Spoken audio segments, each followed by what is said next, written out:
सिकंदर लोधी दिल्ली का बादशाह जब काशी पहुंचा, दिल्ली का बादशाह जब काशी पहुंचा तो उस समय वो, क्योंकि काशी का जो नरेश था, राजा था, वो वीर देव सिंह बघेल थे, वो हिंदू थे उस समय।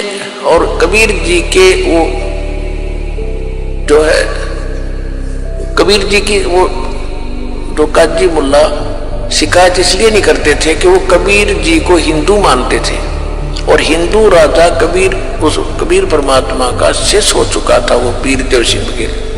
इसलिए काशी के मुसलमान जब दिल्ली का सम्राट सिकंदर लोधी काशी जाता था तब ही वो शिकायत करते थे। तो सिकंदर लोधी के पास जाकर के उन्होंने शिकायत की कि एक धानक है, एक हिंदू काफिर है और वो अपने आप को खुदा कहता है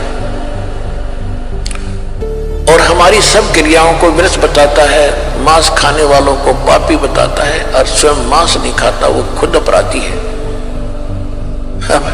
सिकंदर लोधी ने कहा, क्योंकि सैकड़ों हजारों की संख्या में जब जनता चली गई तो उसने कहा कि लाओ पकड़ के कबीर परमात्मा को पकड़कर 10 गए सिपाही लेने के लिए और पकड़ ले। उनके माता पिता ने कोशिश करी छुटवाने की, वो भी गिर घसीट लिए साथ ही, दोनों उनको पकड़ ले, वो बैठा दिए एक तरफ और कबीर साहब को वहां खड़ा कर लिया। हजारों कई हजार आदमी इकट्ठे हो गए कि आज इसकी गर्दन कटेगी।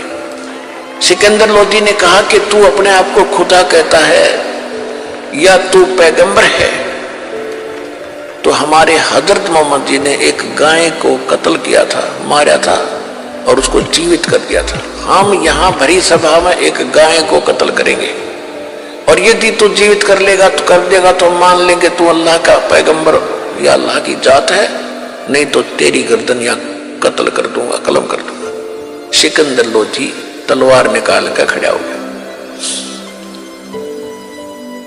और वह गाय को काट दिया।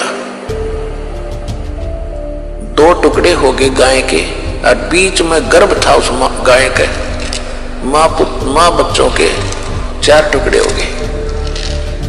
तब सिकंदर लोधी ने कहा कि बोल, अब क्यों चुप बैठा है, बोलता क्यों नहीं?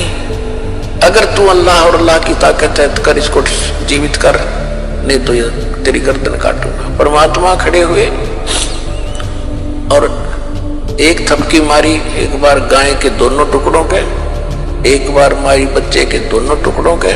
गाय भी जीवित, बच्चा भी जीवित, और लगा के बच्चा और दूध की बाल्टी ठोक दी उनके सामने परमात्मा ने।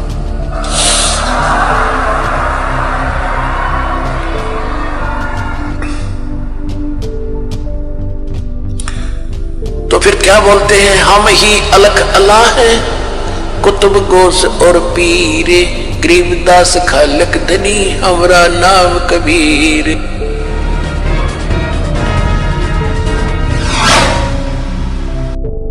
पृथ्वी को मानवता का संदेश दिया, जिसने धार्मिक पाखंड के विरुद्ध अलग जगाई, जिसने सामाजिक बुराइयों के विरुद्ध अपना संघर्ष किया, जिन्होंने जीवन पर्यंत सत्य के लिए संघर्ष किया और अपने जीवन के द्वारा हमें एक नई दिशा दी। जी हाँ, हम बात कर रहे हैं परमात्मा कबीर जी की, उन्हीं कबीर जी की जो सन 1398 में जेठ सुदी पूर्णमासी को काशी शहर के अंदर अवतरित हुए। कबीर जी ने अपने पृथ्वी लोक के 120 वर्ष के वास के दौरान बहुत सी ऐसी लीलाएं की जो हमें दांतों तले उंगली दबाने पर मजबूर कर देती है।